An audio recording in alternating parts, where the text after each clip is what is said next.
아주 흥미롭게도 그 당시에 해리 할로우는 과학자였고요. 동물 실험을 하는 과학자였지만 그 당시에 그 헝가리 출신의 미국계 정신과 의사가 다양한 임상 사례를 보면서 아주 유사한 경험을 하게 됩니다. 자, 르네 스피츠라는 정신과 의사인데요. 헝가리계 미국인 정신과 의사입니다. 이 사람이 의사로서 과학자로서 실험을 한 건 아니고 임상가로서 여러 양육기관을 관찰해 보았습니다. 그리고 너무 안타깝게도 그 당시에 헝가리에서는 아이들을 어떤 다산 정책을 실시를 했었고요. 다산 정책으로 인해서 아이들을 굉장히 많이 낳는데 2차 세계대전이 발발하면서 아이들을 키울 수가 없었어요. 그래서 국가에서는 대규모 보육시설을 마련해가지고 그 아이들을 다 그 보육시설에서 관리를 한 거죠. 그 보육시설은 굉장히 위생적이고 그리고 아이들을 쫙 그 침대에 놔두고요. 그 개개인별로 침대에 놔두고 시간이 되면은 우유를 주고 시간이 되면 기저귀를 갈아주고 시간이 되면 불을 꺼서 잠자게 해주고 그 당시 아이에게 필요하다고 생각되는 모든 것을 제공했습니다. 근데 굉장히 흥미롭게도 이 아이들이 2세 이전에 사망하는 경우가 굉장히 많았고요. 그리고 사망하지 않더라도 이 아이들이 키나 아니면 정서적으로 성장하지 않는 부분들이 굉장히 보였고, 그래서 이제 스피츠 박사가 방문을 했을 때 그 아이들이 굉장히 고통스러운 상황에 있다라는 것을 알 수 있었습니다. 너무나 고통스러운 나머지 아이들이 누군가 가서 이렇게 아이를 건드려도 웅크리거나 아니면 아예 반응을 하지 않는 태도를 보이기도 하고요. 어떤 아이들은 멍하게 그냥 천장을 바라보는 아이들도 있었고요. 어떤 아이들은 심하게 두려워서 계속 우는 아이들도 있었다고 합니다. 자, 이 아이들이 성장하지 않거나 죽어가는 이유가 음식을 제공해주지 않았거나 아이에게 어떤 위생적이지 않은 환경을 제공하지 않았기 때문은 아니었다라는 생각을 했고, 그 당시에 스피츠 박사가 제공한 어떤 개입은 이 아이들을 이렇게 안아주고 그 다음에 이렇게 만져주는, 간호사가 아이들을 안아서 만져주는 어떤 그 개입을 했는데, 그때 아이들이 그런 개입을 받기 시작하자 아이들이 다시 성장하기 시작했고요. 키가 다시 자라기 시작했고 아이들이 감정이 나타나기 시작하고 했다는 거예요. 자, 이러한 어떤 임상적인 관찰에 기반해 가지고 또 다른 여러 양육기관을 관찰을 해보았는데, 이번에 굉장히 흥미로운 어떤 그 대조가 되는 관찰을 하게 됩니다. 하나는 고아원에 있던 유아 들이고 또 하나는 교도소 내 타가시설의 유아를 이렇게 비교를 해본 거예요. 아까 말했던 고아원 같은 경우에는 비교적 깨끗한 시설, 영양이 풍부한 음식을 제공했다. 그랬는데 아까 관찰한 것처럼 91명 중에 34명이 2세 이전에 사망을 했더라. 체중도 줄고 키도 자라지 않고 움직임이 매우 적고 표정도 사라지고 굉장히 비참한 그런 상태에 있다. 그런데 교도소 내에 타가시설이 있습니다. 예를 들면 아이를 임신해서 이제 교도소에 수감이 된 여성 수감자들 중에 아이를 출산하는 경우가 있고요. 그런 경우는 아이를 이제 타가시설에서 이제 키우는데요. 자, 그 교도소 내 타가시설은 위생이 고아원만큼 좋지 않았다고 하고요. 음식의 질도 고아원에 비해서 나빴다고 합니다. 그런데 교도소 내에 있는 타가시설에서는 어떤 아이도 한 명도 사망하지 않았고 오히려 그 아이들의 어떤 감정 표현이나 이런 부분은 굉장히 다양했다고 해요. 그 이유가 무엇일까? 봤는데 교도소 내에서는 엄마가 그 타가시설에 와서 아이들과 상호작용할 수 있는 일정 시간을 허락했고요. 그 가운데 사실 엄마도 어떻게 보면 굉장히 외로운 상황에 있는 거니까 아이를 만나면 자기가 줄 수 있는 최대한의 그 애정과 관심을 아이에게 쏟아 부어줬고, 그리고 또 아이가 주는 어떤 그런 그 반응에 너무 좋아하고 외로움이 달래지고 이제 이런 일들이 있었던 거예요. 굉장히 강렬한 인터랙션이 있었죠. 고아원과 아주 대조되는 겁니다. 자, 스피츠 박사의 이러한 임상적 관찰은 과학적 데이터가 기반되지 않았기 때문에 아마도 이런 종류의 인간의 상호작용이 애착이 중요할 것이다라는 하나의 생각은 있었지만 스피츠 박사가 세상에 내놓을 만큼 자신은 없었을 때에 해리 할로우 박사가 원숭이 실험을 통해서 아마도 애착에는 먹는 것 이외에 인간이 상호작용하고 서로 터치하는 무언가가 굉장히 중요한 역할을 할 것이다라는 과학적 데이터가 나왔다고 합니다. 스피츠 박사와 해리 할로우 박사는 서로 알지 못하는 사이였는데 두 사람이 우연하게 한 명은 임상적 관찰, 한 명은 과학적 데이터를 통해서 서로를 알게 되었고요. 그래서 그 이후로 편지를 주고받으면서 자신들의 임상적 경험을 해리 할로우에게 전하고 해리 할로우는 또 자신의 어떤 과학적 데이터를 가지고 또 설명하고 이제 이러한 어떤 지적인 친구로 그 컬리그로 동료로 같이 활동을 했다고 합니다. 자, 요 두 그 하스피탈리즘, 스피츠 박사의 하스피탈리즘에 대해서 조금 더 정리를 해보면요. 두 곳의 결정적인 차이에 대해서는 방금 얘기를 했고요. 자, 고아원에서 아이들이 퇴행한 이유를 아마도 고독감이었을 수도 있다. 아마도 외로움이었을 수도 있다. 어떤 사람, 파트너의 부재에서 그리고 아마도 아이들의 성장에는 정서적으로 안정된 신체 접촉이 굉장히 중요한 조건일 수도 있겠다라는 아이디어가 나온 것입니다. 그래서 이 당시에 애착 이론에 있어서 인간들의 서로 간의 신체적 접촉, 그걸 통해서 전달하는 감정적 교류가 애착을 형성함에 있어서 굉장히 중요하다라는 아이디어가 발전이 되었고요. 사실은 그 과정 속에서 다양한 감정들의 교류가 일어나는데 바로 그 감정적 교류에 대해서 오늘도 조금 더 얘기를 해보려고 합니다. 자, 최근에 인간이 신체 접촉, 예를 들면 터치하는 거 있죠. 이런 터치를 통해서 얼마만큼의 감정이 도대체 교류가 될 수 있는가에 대한 조금 더 과학적인 방법론을 사용한 연구 결과들이 나오기 시작했습니다. UC 버클리 대학의 그 켈트너 박사 그룹에서 이제 이러한 종류의 실험들을 진행을 했고 데이터가 아주 흥미롭습니다. 자, 연구 결과 우리가 사람을 이렇게 피험자를요, 그 일종의 막으로 이렇게 가려놓고 그 반대편에 손을 이렇게 내놓게 합니다. 그러면 상대방이 어떤 사람인지 모르고요, 어떤 식으로 나를 터치하는지 전혀 모르는 상태죠. 커튼으로 가려져 있습니다. 근데 상대방의 실험자가 와서 이 사람의 팔을 여러 가지 방식으로 터치를 합니다. 그 터치하는 방식은 이 논문에 이렇게 잘 정리가 돼 있어요. 그래서 추후 연구자들도 이런 연구 결과를 다시 재검증할 수 있도록 해놓았는데, 자, 굉장히 흥미로운 거는 감사, 공포, 혐오, 위로, 사랑 등의 감정을 팔을 접촉하는 것만으로도 전달할 수 있다는 거예요. 그전에는 이러한 감정들은 얼굴 표정으로 가장 잘 전달할 수 있다라는 것이 잘 알려져 있었지만, 이 헐스타인과 켈트너 박사 그룹에서는 이러한 종류의 감정들이 터치만으로도 전달이 된다. 터치가 굉장히 중요한 것일 수 있다라는 이야기를 했습니다. 자, 근데 더 중요한 재밌는 결과는 이러한 감정을 전달받은 사람이, 내가 감정을 전달할 수 있을 뿐 아니라 그 감정을 전달받는 내가 그러한 감정들을 얼굴 표정을 인식한 것만큼이나 정확하게 파악해낼 수 있다는 거예요.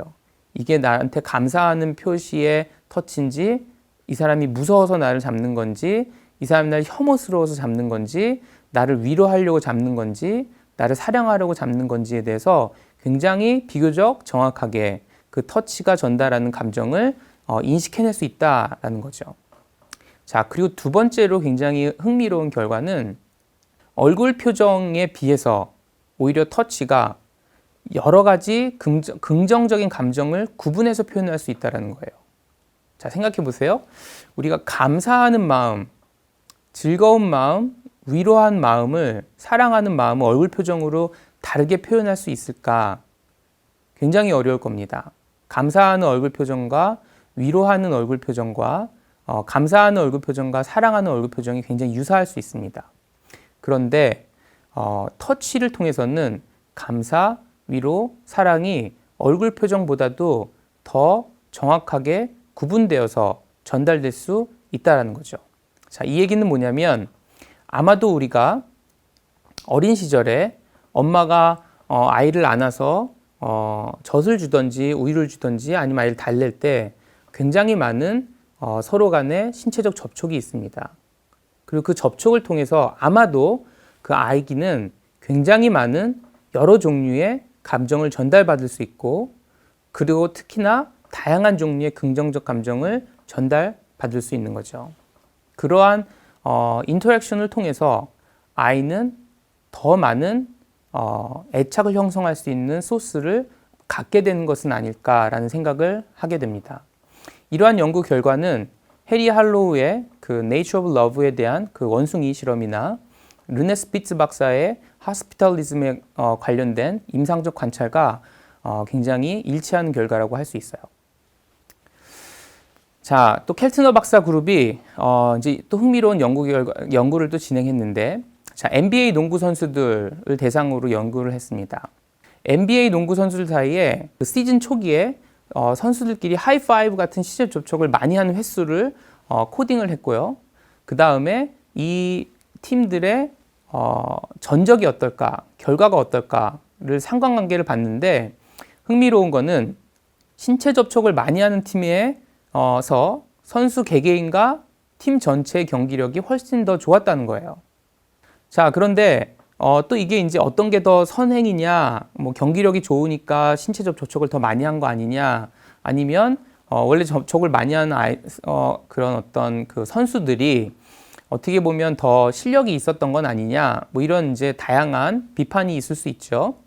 자, 그래서 이 켈트너 박사 그룹에서는 이 선수들의 이전 시즌의 경기력을 다 이제 조사했고요. 그리고 현재 그 스타팅 포인트에서, 이번 시즌의 스타팅 포인트에서 개개인 선수의 상태, 그 다음에 시즌 초기 어떤 성과, 이런 부분들을 코딩한 다음에 그 부분들을 통계적으로 통제를 한번 해봤습니다. 그럼에도 불구하고 시즌 초기에 선수들끼리의 터치가 많을수록 팀 전체 성적이 좋거나 개개인 성적이 더 좋더라라는 결과를 발견한 거죠. 신체적 접촉이 점차 아마도 인간에게 중요할 수 있겠다라는 연구 결과가 지속적으로 나오고 있는데요. 연구 결과를 보시면요, 마사지 테라피를 받은 아이들이 그래프에서 왼쪽에 있고요. 그리고 컨트롤 마사지 테라피를 받지 않는 통제 집단이 오른쪽에 있습니다. 통제 집단 아이들에 비해서 마사지 치료를 받은 아이들이 첫째 날보다 마지막 날에 문제 행동이나 스트레스 행동을 보이는 비율이 훨씬 더 감소한 것을 볼 수 있습니다. 아이들에게 5일 정도 마사지 테라피를 해줬는데 그 5일 전과 후에 스트레스 행동이 유의미하게 감소하더라. 신체 접촉이 굉장히 중요한 부분이 있구나라는 부분에 대한 데이터를 제공하는 거죠. 자, 이러한 신체 접촉은 다양한 치료에도 활용이 됩니다. 예를 들면 신체 접촉을 통해서 우리가 어떤 기제는 아직은 밝혀지지 않았지만 아마도 면역력이 증가하는 것 같다. 그래서 그 면역력의 어떤 그 질환인 에이즈 같은 진단을 받은 사람들에게 마사지 테라피를 처방을 하기도 합니다. 특히 에이즈나 HIV 양성 진단을 받은 사람들은 사람들이 무언가 감염될 거에 대한 아주 극도의 불안, 이런 것 때문에 오히려 그 사람에게 신체 접촉을 하지 않으려고 하거나 에이즈에 이제 진단을 받은 사람도 다른 사람과 신체 접촉을 꺼리게 되는 경우가 많습니다. 근데 이 사람들에게 마사지 테라피를 제공을 했어요.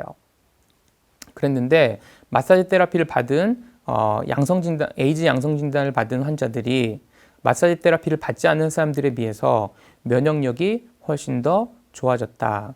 자, 그래서 이 얘기는 어떻게 보면은 어떤 신체 접촉이 인간의 면역력을 증가시키는데 기여하지 않을까. 그럼 왜 면역력이 좋아질까에 대해서는 아직 그 메커니즘이 충분히 밝혀져 있지는 않지만 그러니까 잠시 한번 가설을 세워본다면 아마도 마사지를 하는 과정에 신체 접촉이 있고 신체 접촉을 통해서 우리가 무언가 긍정적인 정서를 서로 교류할 수 있는 기회를 가졌던 건 아닌가. 그러한 어떤 감정적인 교류가 사람들의 어떤 다양한 신체적인 생물학적인 그 보호 요인들을 촉진시키는 건 아닌가. 그 보호 요인 중에 하나가 아마도 면역 체계인 건 아닌가. 자, 이러한 어떤 가설을 한번 세워볼 수 있을 것 같습니다. 앞으로 더 연구가 돼야 될 부분이라고 생각을 합니다. 자, 이번 시간에는 그 애착 이론에 대해서 간단하게 여러분들에게 소개를 해 보았고요. 자, 애착을 형성하는 사람들을 통해서 그 사람과의 어떤 본딩, 그 사람들과의 어떤 인터랙션, 상호작용을 통해서 우리는 일종의 스키마를 형성하게 될 것이고 그 스키마를 동화하거나 조절해 갑니다. 그런 과정에서 굉장히 중요한 정보 중에 하나는 아마도 신체적 접촉일 수도 있다라는 어떤 실험 결과들을 여러분들에게 보여주었고요. 아마도 신체적 접촉을 통해서 그러한 신체적 접촉을 받는 아기나 대상들은 다양한 감정적 교류를 할 수 있었을 것이다. 그리고 그런 다양한 감정적 교류가 그 사람이 어떤 종류의 스키마를 형성하는데 지속적으로 영향을 미쳤을 수도 있다라는 얘기를 이번 주차에 이번 섹션에서 한번 해보았습니다. 정리를 다시 한번 해보겠습니다. 애착은 중요한 사람과 관계를 형성하는 능력이다.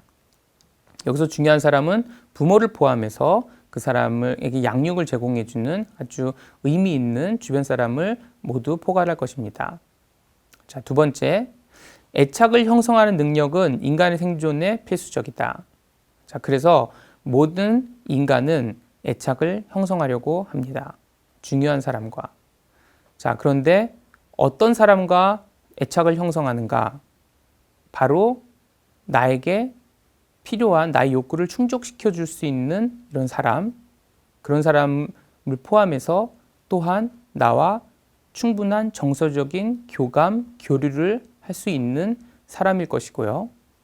정서적인 교감은 얼굴 표정을 통해서도 나타나고 아니면 내가 배고파서 올 때 음식을 제공해 주는 어떤 그런 행위를 통해서도 나타날 수 있고 그리고 또한 신체적인 접촉을 통해서 정서적인 교감이 일어날 수 있다.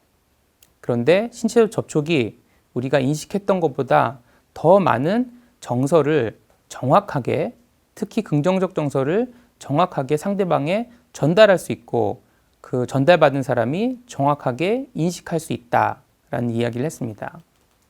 자, 다섯 번째, 이러한 정서적, 다양한 욕구 충족과 신체적 접촉 등을 통한 정서적 교감으로 인해서 내가 보살핌을 받는다는 느낌을 얻을 수 있고 때로는 보살핌을 받지 못한다는 느낌을 얻을 수도 있겠죠.